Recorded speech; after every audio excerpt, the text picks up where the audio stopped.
Hello, this is Reality Josiah, and today we are looking at Married at First Sight, Episode 1, and we're doing a recap and review. So this episode starts with Lindy and Miguel telling their friends and family the news that they're getting married at first sight. We'll start off by just describing how they go into this. It's awful. Every single one, like everyone every year tells this news in the worst way possible. There's like, hello friends, I'm getting married in 2 weeks. And everyone's like, what? How did that even happen? Like, what's going on here? I'm hoping on the back end, like, some of these guys and girls already know, like, what's going on, so it's not that surprising. But they say it in the most ridiculous way where you can only respond with a negative reaction. But overall, once they kind of describe what's going on here, all their friends kind of have, like, a semi-positive attitude towards it. Miguel does have one friend tell him to stop being a pushover because in past relationships, he's let some of his friends or exes walk over him a little bit. They give an example of he had an ex where he saw multiple inappropriate texts, and he just always gave her chance after chance after chance, and she just did it over and over and over again. Personally, I can relate to that. I've been in a similar situation, did the same thing, but you learn and you grow. So hopefully he has, and I guess only time will tell. It is a bit of a red flag, though. Lindy has made it very clear that she is the type to push over guys who are pushoverable. So I'm a little worried about my guy Miguel here. Hopefully he can kind of buffen up and get a little tougher and can deal with a little bit of that to balance it out a little bit more. But we will see. Next up, we have Justin and Alexis. Alexis telling her friends and family, pretty much all guys, which is fine. I mean, it's cool to have only guy friends, but it's a little bit different, so definitely something to at least notice.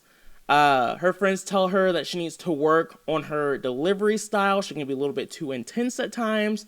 That she needs a strong man to kind of balance that out. Justin tells his brother, and it is a train wreck. His brother is not happy about the situation at all. But, like, to be fair, Justin, probably out of everyone, tells this news in the worst way. He starts off by saying, well, you guys know I've been single for a while. It's been a little tough out there for me. So I applied for... Dramatic pause. He doesn't finish the sentence. Then he's just like, to be quick, I'm getting married in 2 weeks. And they're just like, what? Like, how did that happen? Like, you're not ready. And so he's just like, what do you mean I'm not ready? And he's like, if I was ready to get married 5 years ago, why am I not ready to get married now? And the problem here is just the way he communicated it. It didn't make sense. It just sounds like you did something rash and you're making a terrible decision. And his brother took on a fatherly figure in his like type of role in his life. So, of course, they're going to respond badly to that when you describe the show that way. Justin ends up crying. He's in tears. He's upset. He's just like, I just really saw this conversation going differently. I don't know how he saw it going, especially if he's going to describe it this way.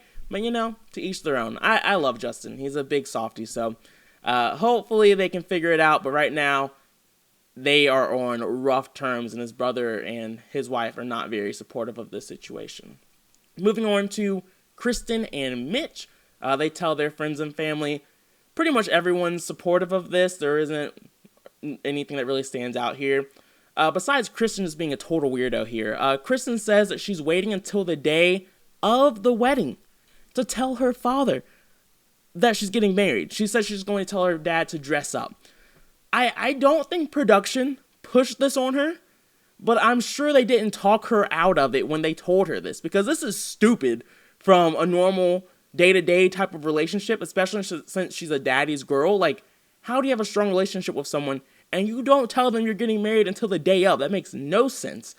But eventually she just feels like it's the best way for her and her dad. Mitch's family, again, they take it pretty well. There was a very concerning statement that was made. Someone in his family mentioned that Mitch can cause scenes. And I went into the show thinking like Mitch was going to be like a hippie, really peaceful type of guy. But apparently he's caused a scene before because a waiter didn't fill up his cup. Now, there's like a few ways of looking at this. One way I can understand if he needed a full refill and it took like 30-45 minutes to get that refill. Fair enough. I guess you can cause a commotion if that's what you need to do after that. But if a waiter like just kind of put a drink in his cup and it just kind of didn't go all the way up and it wasn't full, and he caused a scene, this man might be crazy. So definitely some red flags starting to raise up for Mitch. Hopefully it's not the case, but I think we're getting a little bit of a hint of things to come from him. Next up, we have Morgan and Ben. Once again, Morgan and Ben tell the news to everybody. Everyone takes it well. I think the one thing that stands out is that Ben's friends mention that Ben is super cheap. We knew Ben was super cheap going into it, but Ben just leans into it. He's like, yeah, like on anniversaries and on her wedding, I'm getting her socks. He's like, she wants to go out to eat. She wants dinner. No. I'm just like, Ben, what are you doing? You are not ready to get married, Ben. You're living in your own little fantasy world where no one wants to do anything. He's like, we'll go hiking if she wants to go out. And I'm just like, what if it's nighttime? Are you guys going to go camping? I mean, I guess you could, but sometimes people just want to get nice and dress up a little bit. But Ben's living in this fantasy world. I hope Morgan's ready to live in it, so we'll see. Next up, we have Sasha and Nate. These conversations go very well when they tell their friends and family. I would say Sasha explains this process perfectly. Out of everyone on the cast, she does the absolute best. She talks about, hey, I'm in this process. I have experts looking for my perfect match. And in 2 weeks, I'm going to marry that person. Who wouldn't think that sounds perfect? That sounds like a really good process. Okay, good job. And of course, her mom's like, hey, I'm praying for them, not for you. And of course, it was a joke, and she's still like supportive and hoping for the best, things of that sort. But overall, everyone takes the news pretty well. Nate's friends, they take it well too. So no major concerns there. Next, the couples meet the other spouses of the same sex. And so basically, everyone gets along. Alexis, the only people who don't get along is Alexis with Lindy. She says that Lindy talks too much and she doesn't care what other people think. I think this is going to be where the drama's at. I kind of mentioned it in the past video. Lindy seems very nice and sweet, but I don't think we've seen the real her yet. I think throughout this season, we're going to start to see the real her peek out a little bit more and more and more, and it might get a little ugly. I think she's the most likely person to go from probably like the most liked to the most hated by the end of the season. After that, the men also meet. Nothing special, nothing really stands out. They play volleyball. It's cool. After that, everyone starts getting dressed and they find out what they're going to wear for their wedding. Everyone starts to have like their bachelorette parties. Things get a little bit wild. I would say the standouts there are Nate and Morgan. Nate like tells the stripper to get down on her knees, and Morgan's like dancing up on the tables. Overall, though, I think it's just all in good fun. I don't think either of their spouses would really get upset about it, so no major concerns from that. Then we get to showtime, wedding day. Justin and Alexis, they start getting ready for their wedding. And we start off on a note with Alexis boo-hooing into her mom, saying that she's nervous and scared. Like, did she make the right decision? And I'm not just saying, like, cute little streams of tears. Like, we have the full river coming down, like the ugly tears. And I think that fear of commitment with her is deep. Like, she had those 3 proposals she denied, and we are starting to see why. Like, she is freaking out. Eventually, she calms down a little bit. She decides to continue to go through with the wedding, so it didn't really have any major impact on if she's actually going to go out there or not, but it's another thing to know. Again, just notes that we just kind of keep tally of as the season continues to go on. Justin lets us know that him and his brother are no longer upset at each other, that they're on good terms. His brother is now supportive.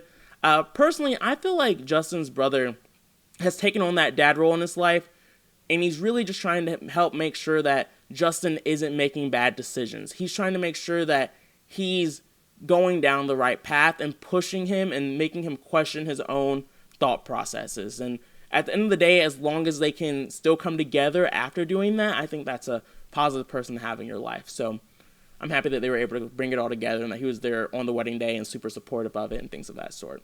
When it came down to the vows, Alexis's vows were great. I really liked hers. I thought that she just kind of described things in the perfect way. Apparently, Justin and Alexis' vows were similar.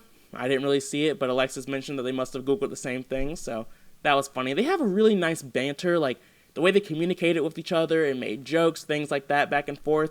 Justin's nickname is Tree, and Alexis was like, well, I'll be the branch. And just like cute little stuff like that where they can just go back and forth is usually a good sign of at least a solid relationship. So we'll see what happens there. After the vows and they kiss and things of that sort, in the one-on-ones, Alexis does mention that Justin is a little bit uncomfortably tall, which, I mean, he's 6'8". I agree with that. He's way too tall for anybody.